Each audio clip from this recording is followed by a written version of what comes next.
BJP को उसी की चाल से परास्त करने की तैयारी। अखिलेश यादव बीजेपी की रणनीति को बना रहे हैं हथियार। अखिलेश यादव इस बार कर रहे हैं सधे हुए अंदाज में वार। अगर ये दांव रहा सफल तो बीजेपी को होगा बड़ा नुकसान। अखिलेश यादव अपने नफा के लिए बीजेपी की रीढ़ पर कर रहे हैं वार। बीजेपी का क्या है वो दांव जिसको अखिलेश ने हथियाया? क्या है वो रणनीति जिससे बीजेपी को परास्त करने की हो रही तैयारी?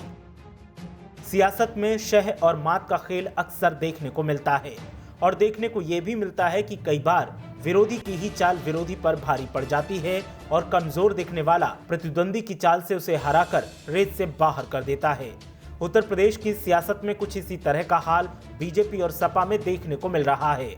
समाजवादी पार्टी के राष्ट्रीय अध्यक्ष और पूर्व सीएम अखिलेश यादव सधे हुए अंदाज में बीजेपी को कुछ इस अंदाज में परास्त करने का प्लान कर चुके हैं कि उन्हें और पूरी सपा के साथ साथ सियासी जानकारों को लगता है कि अगर अखिलेश यादव का ये दांव सफल रहा तो फिर बीजेपी को एक बड़ा झटका उत्तर प्रदेश में जरूर लगने वाला है।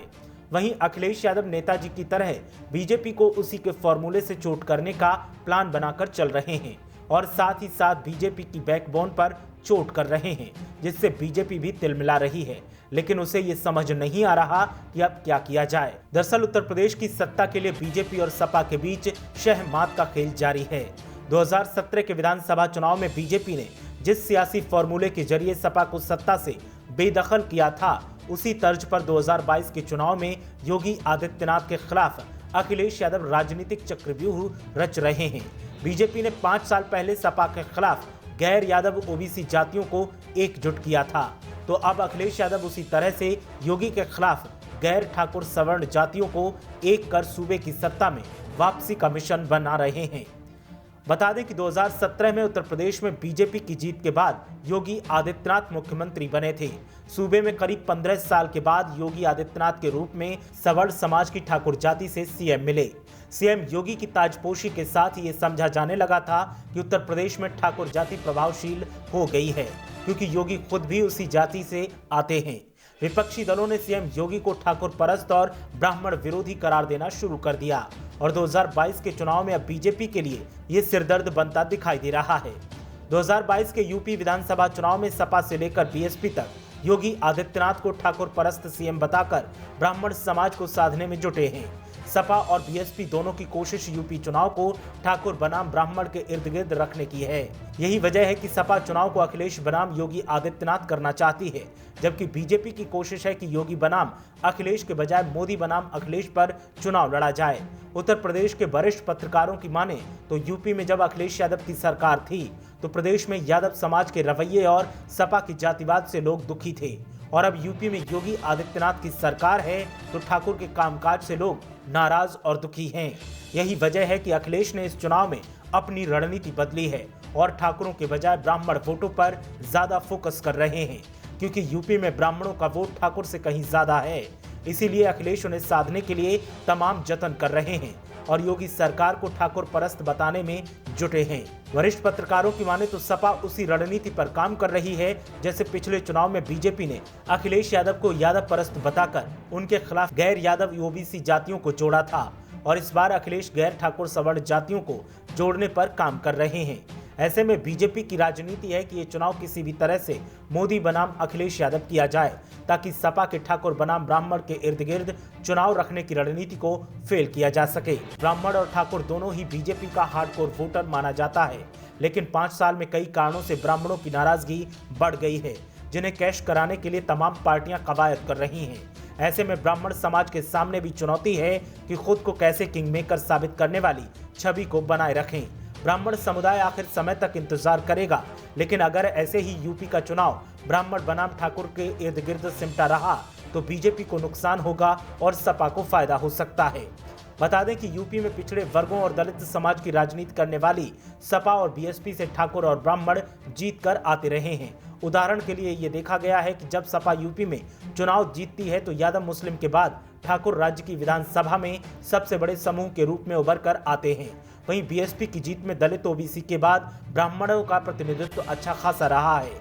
ये दोनों जातियां ही जनसंख्या का 16% से अधिक नहीं हैं, लेकिन हर चुनाव में वे 25% से अधिक विधानसभा सीटों पर कब्जा करती रही हैं। मुलायम सिंह यादव के दौर में सपा के सियासी एजेंडे में ठाकुर अहम हुआ करते थे, लेकिन अब योगी आदित्यनाथ के सत्ता में आने के बाद सपा से ठाकुर नेताओं ने बीजेपी का दामन थामा है। ऐसे में अखिलेश यादव ने सपा की रणनीति बदली है और ठाकुरों की जगह ब्राह्मण नेताओं को सियासी अहमियत देना शुरू किया है। इसकी एक वजह यह भी है कि यूपी में ब्राह्मणों की संख्या ठाकुरों से ज्यादा है। ब्राह्मण करीब 10% हैं तो ठाकुर महज 6% हैं।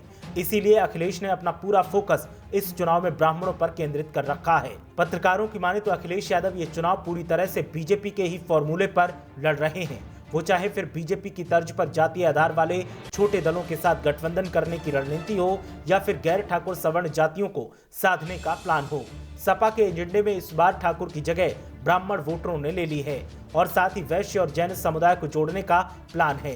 यही वजह थी कि अखिलेश यादव ने राजा भैया की पार्टी के साथ गठबंधन करने से साफ मना कर दिया है। साथ ही अखिलेश यादव ने चुनावी मंच और रथ यात्रा पर भी किसी ठाकुर नेता को अभी तक जगह नहीं दी है, जो साफ संकेत है कि ठाकुर उनके एजेंडे से बाहर हैं। साधु से नेता बने योगी आदित्यनाथ अपनी जाति को छोड़ नहीं पाए हैं, इसीलिए सूबे में जमीनी तौर पर ठाकुरों को लेकर एक नाराजगी दिख रही है।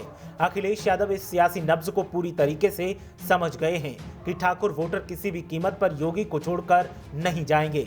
उन्होंने ठाकुरों की जगह ब्राह्मणों को तरजीह देने के साथ ही दूसरे सवर्ण वोटर्स को भी साधने की रणनीति बनाई है। सपा का व्यापारी सम्मेलन इसी रणनीति का हिस्सा था और केंद्रीय एजेंसियों के छापेमारी के बाद अखिलेश ने जैन समाज को भी रिझाते हुए दिखाई दे रहे हैं।